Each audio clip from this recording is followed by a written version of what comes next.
In the late fall of 1763, a man sits by a frost-covered window in a small, damp cottage.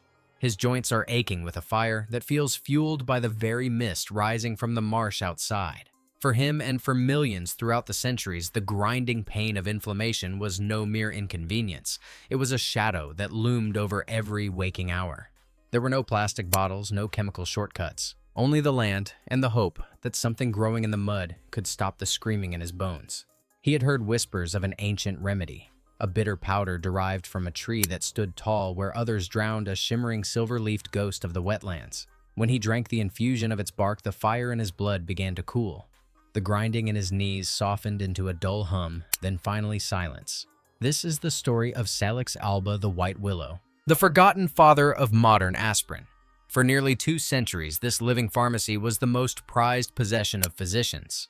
But as the 1800s drew to a close, nature's blueprint was systematically pushed into the shadows. It was replaced by a synthetic lab-grown substitute, acetylsalicylic acid. While this modern miracle could silence pain with clinical speed, it brought a hidden cost. Unlike the whole bark, which contains a complex matrix of buffering compounds, the synthetic isolate is an aggressive acid. It burns. It causes gastrointestinal distress ulcers and internal bleeding. In our rush for convenience, we traded a self-buffering living entity for a chemical shortcut that often wounds the very body it is meant to heal. The history of this tree is as old as civilization itself. 6,000 years ago, the Sumerians of the 3rd dynasty of inscribed its power onto clay tablets. By 1500 BC, the Egyptian Ebers Papyrus listed the willow as a sovereign remedy for the heat of the limbs. Even Hippocrates, the father of medicine, prescribed chewing its bitter bark to help women survive the excruciating throes of childbirth. If you believe that nature's original blueprints hold a wisdom that modern synthetics have forgotten, you are not alone. There is a way to return to this ancient path safely. To bridge the gap between ancient wisdom and modern safety, follow this protocol. First, identify the source. True Salix Alba bark contains salicin, which the body converts slowly into pain-relieving acid, sparing the stomach the sudden shock of a synthetic pill. Second, the preparation. A decoction is made by simmering 1 to 2 teaspoons of dried bark in 8 ounces of water for 10 minutes. Third, the caution. Because it is the ancestor of aspirin, it carries the same warnings: never give it to children due to the risk of Reyes syndrome, and avoid it if you are on blood thinners or have a salicylate allergy. We live in an age of chemical silence where we numb the symptoms but ignore the source. The white willow reminds us that healing was once a conversation between the human body and the living world. Don't let the ghost of the wetlands fade. Reclaim the knowledge. Subscribe if you're ready to look beyond the synthetic veil and rediscover the pharmacy growing beneath our feet. Imagine a time when a simple fever felt like a slow fire in the blood and joint pain was a scream echoing from within your own bones. For centuries, humanity lived in this state of fragile endurance until a quiet afternoon in 1763 changed everything. While the ancients whispered of the willow's power, it took the keen eye of an 18th century clergyman to translate that whisper into proof. Reverend Edward Stone was walking through the damp wetlands of Oxfordshire when he encountered a shimmering silver-leafed ghost of the marsh, the Salix Alba, or White Willow. Driven by a shortage of expensive South American barkstone, reached out and tasted the willow. The bitterness was staggering, an intense, sharp flavor that mirrored the world's most prized medicines. He followed an ancient intuition called the doctrine of signatures. He believed that where the disease thrives, the cure must also dwell. If the willow stood tall in the same swampy mist that bred fevers, perhaps it held the secret to breaking them. But Stone was more than a dreamer. He was a pioneer of the clinical trial. To transform nature into a standard of care, he developed a meticulous protocol. First, he gathered the bark in midsummer when the life force and sap were at their peak. He carried the harvest to a local baker, using the residual heat of the ovens to dry the wood until every drop of moisture vanished. Finally, he ground it into a fine, standardized powder. For 5 years, he administered exactly 1 dram, about 7 grams every 4 hours, to 50 patients suffering from the violent grip of rheumatic pain. The results were undeniable. In his letter to the Royal Society, Stone reported a 100% success rate. The willow was no longer just folklore, it was a miracle of the living pharmacy. For 100 years, this powdered bark was the gold standard for every frontier doctor and aching laborer. But as the 19th century dawned, our relationship with the earth began to fracture. We entered the chemical age. In 1828, Joseph Buckner successfully isolated the active principle within the wood, a yellow crystalline substance he named salicin. This was the turning point. Once the molecule was identified, the medical community no longer saw a need for the forest. They stopped looking at the tree and started looking at the vial. We traded the complex, holistic wisdom of the Salix Alba for the convenience of the synthetic. We found a chemical shortcut to numb our senses, but in doing so, we forgot the living ancestor of the modern aspirin. We gained the molecule, but we lost the ghost of the willow. As we look back at Stone's discovery, we have to ask ourselves, in our rush to isolate the cure, what else have we left behind in the wetlands? Imagine a fire burning deep within your joints, a screaming in the bones that no tonic could quench. In 1897, Felix Hoffmann, a chemist at Bayer, watched his father wither under the weight of debilitating arthritis. He sought a remedy in the ancient wisdom of the white willow, but he wanted it faster, purer, and easier to swallow. By grafting an acetyl group onto the salicin molecule, he birthed acetylsalicylic acid. By 1899, the world knew it as aspirin. This was more than a medical breakthrough. It was a definitive industrial divorce. In that moment, the sacred bond between botany and pharmacy was severed. The allure of a patented shelf-stable pill meant the industry could finally abandon the labor-intensive harvest of the wetlands. Why tend to a living grove when you can synthesize relief from coal tar and petroleum? Almost overnight, the narrative shifted. The shimmering silver-leafed ghost of the marshes, the Salix Alba, was recast in textbooks as a mere weed, an obstacle to productive farmland. Modern medicine pushed the synthetic isolate as the ultimate symbol of progress, dismissing whole bark preparations as the dusty relics of a primitive age. But in our rush toward the 20th century, we traded the nuanced safety of the willow for the brute force of the synthetic shortcut.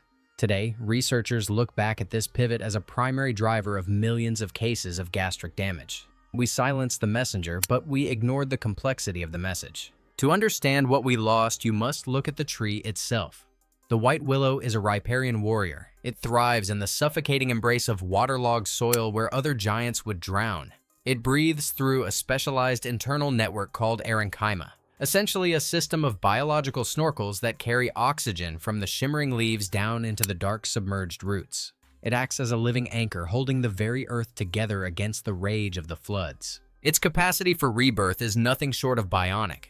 Within its veins flows a massive concentration of indole 3-butyric acid, a potent rooting hormone. If a storm snaps a branch and sweeps it miles downstream, that fragment doesn't die. It only needs to snag in the mud to begin again. Within days, it sprouts new life. It is an immortal colonizer of the broken landscape. If you wish to reconnect with this ancient blueprint, you must approach it with reverence, not just chemistry. For those seeking the protocol of the willow, first recognize that the whole bark contains tannins and flavonoids that protect the stomach, compounds the synthetic pill stripped away. Second, the traditional preparation involves a slow decoction simmering the dried bark to release its complex salicin profile. Third, always respect the dosage. Nature is gentle, but she is powerful. If you value these deep dives into the forgotten father of modern medicine, consider subscribing. We are reclaiming the stories that the laboratory tried to erase. We have traded nature's original blueprints for chemical shortcuts that numb the senses while forgetting the source. The willow still stands in the wetlands, a shimmering reminder that true healing isn't just about killing the pain. It's about the resilience to grow back, even when you're broken and cast downstream. Imagine a fire, not in a hearth, but in your joints. A screaming in the bones that ancient kings and commoners alike once quenched with the bark of a shimmering silver-leafed ghost of the wetlands. This is the Salix Alba, the white willow. For millennia, it was our living pharmacy. Today, it is the forgotten father of modern aspirin. But in our rush to colonize nature's blueprints, we may have traded wisdom for a chemical shortcut that numbs the senses while bruising the body. Modern medicine is built on isolation. A standard aspirin tablet is a single aggressive acid 325 milligrams of synthetic fire. The moment it hits the gastric mucosa, it begins its work, but at a cost. It inhibits the very prostaglandins that shield your stomach lining. Nature, however, never works in isolation. The white willow is not just a delivery system for salicin. It is a complex symphony. Within its bark, 100 grams can yield up to 10,000 milligrams of salicin, but it also carries a protective guard of tannins and flavonoids like quercetin and rutin. Research in phytotherapy confirms these polyphenols act as a natural buffer protecting the stomach while providing a broader, more nuanced anti-inflammatory effect than any laboratory molecule could manage alone. There is a profound biological patience at play here. Salicin is a prodrug. It is inert in the stomach, passing through like a silent guest. It is only when it reaches the liver that it is transformed into its active form. This metabolic detour ensures your stomach never touches the acid directly. But the modern world has no appetite for patience. Because the liver must process the willow relief takes 2, sometimes 3 hours. Synthetic aspirin hits in 20 minutes. In a culture that demands immediate results, the willow's grace is seen as a failure. We chose the 20-minute fix, ignoring the 40 bioactive compounds discarded by the factory. We chose the monoculture over the garden because the laboratory demands every pill be identical while the willow changes with the soil and the seasons. If you seek to return to these ancient blueprints, you must understand the protocol. First, respect the chemistry. Willow bark extract is often standardized to 15% salicin, providing a gentle dose of 60 to 120 milligrams. Second, recognize the boundaries. This is not for everyone. Because it shares the same lineage as aspirin, it carries the same weight of caution. Never give willow bark to children or teenagers recovering from viral infections. The risk of Reyes syndrome is absolute and life-threatening. If you have blood clotting disorders, take blood thinners, or suffer from an aspirin allergy, the willow is not your ally. Always consult a professional before altering your health regimen. This is not medical advice. It is a restoration of lost history. The white willow remains where it has always been, standing in the wetlands, a shimmering ghost of a slower time. It offers a cure for those who are willing to wait. Perhaps the pain we feel is not just in our bones, but in our hurry.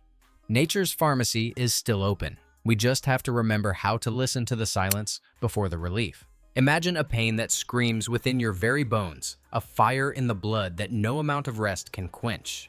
Long before we condensed relief into a sterile white tablet, there was the shimmering silver-leafed ghost of the wetlands, Salix Alba, the white willow. For millennia, this wasn't just a tree, it was a living pharmacy. While modern medicine offers a chemical shortcut to numb the senses through synthetic aspirin, the willow offers something deeper, a bridge back to nature's original blueprints. But this ancient healer carries a dual nature. It is a biological vacuum cleaner.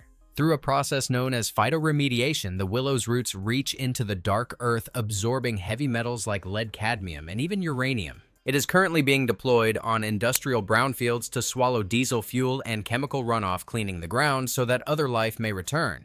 If you wish to invite this ancestor back into your own landscape, the path is remarkably simple. The protocol for the willow's return. First, you must recognize its face.